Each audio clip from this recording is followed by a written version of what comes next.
ایران اور امریکہ کی بناوٹی دشمنی بھی دنیا کے لیے ایک عجوبہ رہی۔ ایک دوسرے کے نام کے ساتھ مرگ کا نعرہ لگانے والے ایران اور امریکہ کی ازلی دشمنی کا تاثر دینے کی کوشش ایک مضحکہ خیز صورتحال تھی۔ دنیا کے سامنے ایک دوسرے کو دشمن باور کرانا، جبکہ اندر ہی اندر سے دوستیاں، قربتیں اور تعلقات بڑھانا امریکہ اور ایران کی وہ منافقانہ پالیسی تھی جس نے کافی حد تک دنیا کو اپنے اصل چہرے سے دور رکھا۔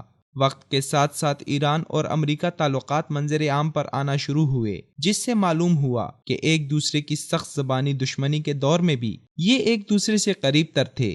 حال ہی میں ایران نے امریکیوں کے خفیہ دورے کی تصدیق کرتے ہوئے گویا اعتراف کیا ہے کہ مرگ بر امریکہ جیسے بدترین دھوکے پر مبنی سیاسی نعرے کا حقیقت سے کوئی واسطہ نہ تھا۔ ایران کے وزیر برائے انٹیلیجنس امور محمود علوی نے حال ہی میں امریکی سیاستدانوں پر مشتمل ایک وفد کے دورہ ایران کی تصدیق کی ہے۔ ان کا کہنا ہے کہ امریکی وفد نے سینیٹر جیم ڈابکیس کی قیادت میں تہران کا خفیہ دورہ کیا تھا، تاہم ایرانی وزیر کا کہنا ہے کہ یہ دورہ ایران میں امریکی مداخلت کے پروگرام کا حصہ نہیں ہے۔ دوسری جانب ایران کے شدت پسند حلقوں نے امریکی وفد کے دورہ تہران کی سخت مخالفت کی ہے۔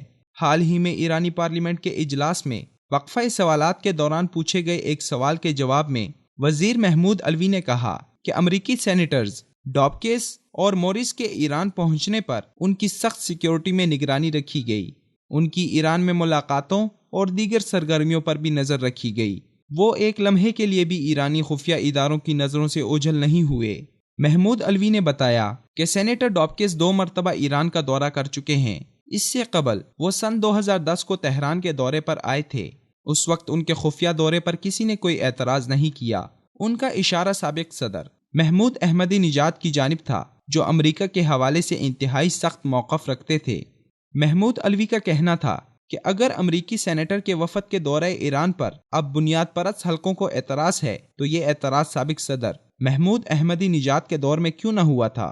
خیال رہے کہ امریکی سینیٹر اور رکن کانگریس ڈابکیس نے امریکی نیوز ویب پورٹل KUTV کو دیے گئے ایک انٹرویو میں اپنے خفیہ دورہ ایران کا دعویٰ کیا تھا۔ ان کا کہنا تھا ایران کے خفیہ دورے میں شامل وفد میں 12 امریکی شخصیات شامل تھیں، جنہیں ایران کے ایک ادارے کی جانب سے مدعو کیا گیا تھا۔ وہ 6 دن تک ایران کے تہران اور اصفہان شہروں سمیت کئی دوسرے شہروں میں بھی گئے۔ جب ان سے پوچھا گیا کہ انہوں نے ایران کا ویزا کیسے حاصل کیا تو انہوں نے بتایا کہ ایران کا ویزا واشنگٹن میں پاکستانی سفارت خانے میں قائم ایرانی دفتر سے لیا گیا تھا۔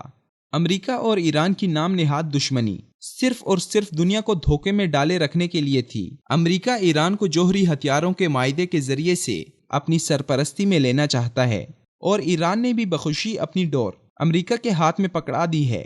دوسری جانب اسرائیل سے بھی ایرانی تعلقات کوئی نئی بات نہیں۔ ایران مغربی طاغوتی طاقتوں کی صف میں شامل ہو کر واضح کر رہا ہے کہ اس کے اصل ہم نوا اسرائیل، بھارت، روس اور امریکہ ہیں۔